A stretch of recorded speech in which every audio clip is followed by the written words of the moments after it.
from Thailand was country 24th Miss Universe for this year.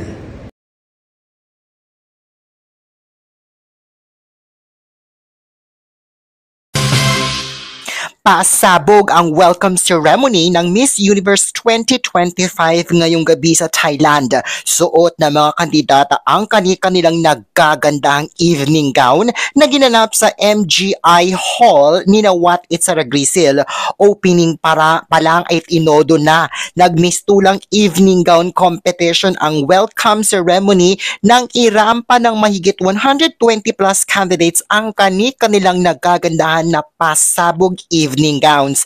Naka-full glam ang mga kandidata with their beautiful gowns and pasabog hair and makeup. Ang gaganda day, pasabog kung pasabog, kumikinang kung kumikinang at ang gaganda talaga ng styling. Pero syempre, magpapahuli ba ang two main stars ng kompetisyon na sina Thailand, Vina Pravinar at Atisa Manalo Philippines. Tignan natin sa dalawa kung sino sa kanila ang kumabog ng todo sa puksaan ng evening gown na ito sa welcome ceremony. Okay, let's begin. Well, first of all muna, sa mga nagtatanong dyan, bakit na lang parati tayo nagbibigay ng scoring sa styling ng mga kandidata? Hindi naman daw tayo fashion expert dito. Well, makinig ka day. You don't have to be a fashion expert para makita mo kung alin ang maganda sa hindi. At hindi lang ikaw may karapatan na magbigay ng opinion. And second of all, Day, mas mataas ang standards ko kesa sa'yo for sure. Kaya manood ka na lang dyan. Let me show you how judging should be done with fairness and equality.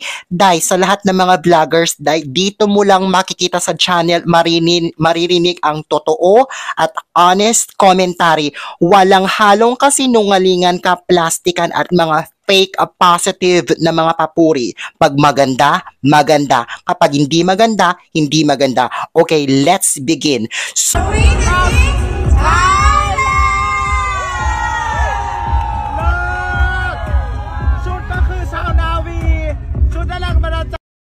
suot ni Vina ang kanyang pasabog silver evening gown na may pangmalakasang details sa both shoulders that extend all the way to her back. Na parang similar to pollen grains ng isang flower, parang ganito. It's a sparkly gown. Ang ganda ng details ng mismong gown. Lalo na kapag tinamaan ng ilaw at close-up shots, talagang lumulutang talaga ang stage power dito ni Vina at commanding presence. Bumagay din sa kanya yung bun na hairstyle with smoky eyes. She gracefully and confidently walked the stage as if she was a real queen. Ang ganda-ganda. Now, that's what I'm talking about. A pasabog yet still elegant at classy pa rin na evening gown with a statement. Grabe. I love this gown as stand out. Eksena kung eksena, unconventional yet stunning. Sa execution day, wala akong nakitang negative. Full of confidence, nadala niya yung evening gown in a very queenly way. Nandoon ang stage impact. I'm giving her styling including the execution a stunning 10 out of 10. Perfection, high quality, very exquisite, very expensive looking, a 10 out of 10. Okay, let's go to Atisa Manalo. So, she wears this all-white plain evening gown at makikitang may cutout sa waist part separating the top and the bottom na may konting white crease accents sa right shoulder that goes down across her chest. Same with the waist part. And as you can see, it's plain. It's white. It's all white. Sa hairstyle, nakaban with pearl earrings and smoky eyes makeup. Okay, what are my thoughts on this? What are my thoughts and my reactions? Okay, first of all, let me say this, that her gown is beautiful. It's very beautiful, but, hear me out. Let me break it down to you.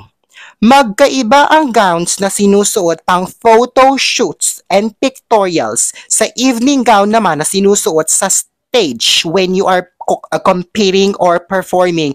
Especially if you're performing on a very big stage, Day. Magkaiba sila. Hindi mo pwedeng never ever wear a gown na more on pang photo shoots and pictorials. No, no, no. When you're on a very big stage, I feel like that's her gown eh.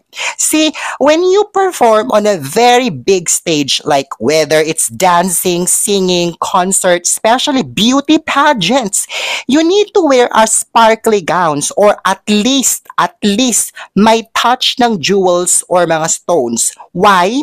Because you want to stand out. Gusto mong makita ka kaagad kapag natamaan ka ng ilaw and camera. Because kapag tinamaan ka ng napakaraming ilaw plus the camera, the stones and the jewels will not absorb the lights. Iba-bounce back niya yon kaya makikita ka kaagad. That's the reason, if you notice, mga sparkly gowns ang sinusuot ng mga performers like Mariah Carey, Beyonce, Taylor Swift, mga performers on stage, especially the Venezuelan beauty queens. If you're going to wear a very plain tapos all white pa na gown, ang tendency is wash out ang magiging rehistro mo sa camera kapag tinamaan ka na ng mga ilaw. Now, sasabihin nyo, bakit naman yung gown ni Pia?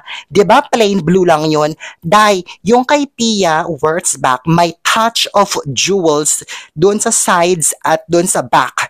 Dito kasi sa gown ni Atisa, wash out ang naging rehistro niya sa camera. Nilamon siya ng stage mismo at ng mga sparkly gowns ng mga kalaban. Maganda sana to eh. Maganda talaga yung I love the design. Yung mga cutouts na yan.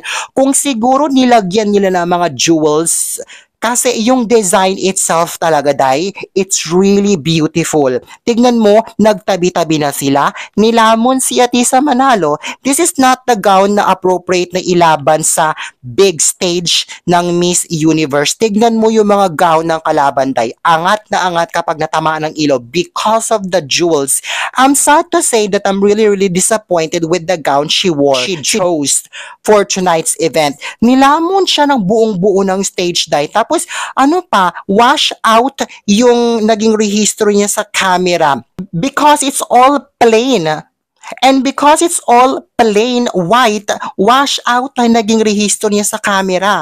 I want her to win, but this is not giving to me. The execution though is good naman. Sorry, but I'm just being honest. I'm giving her evening gown in the welcome ceremony a 5 out of 10. Ate, always remember, the judges will be foreigners. Ate, foreigners ang mga judges, mga mayayaman. Sanay ang mga mata nila sa mga makikinang. So give them the expensive performance that they are looking for. Perform for the judges, international judges. Do not just perform as if mga Pinoy lang ang audience, ang nanonood. Kasi sa mga Pinoy, for sure, sasabihin niyan, sakto na yan, bongga na yan.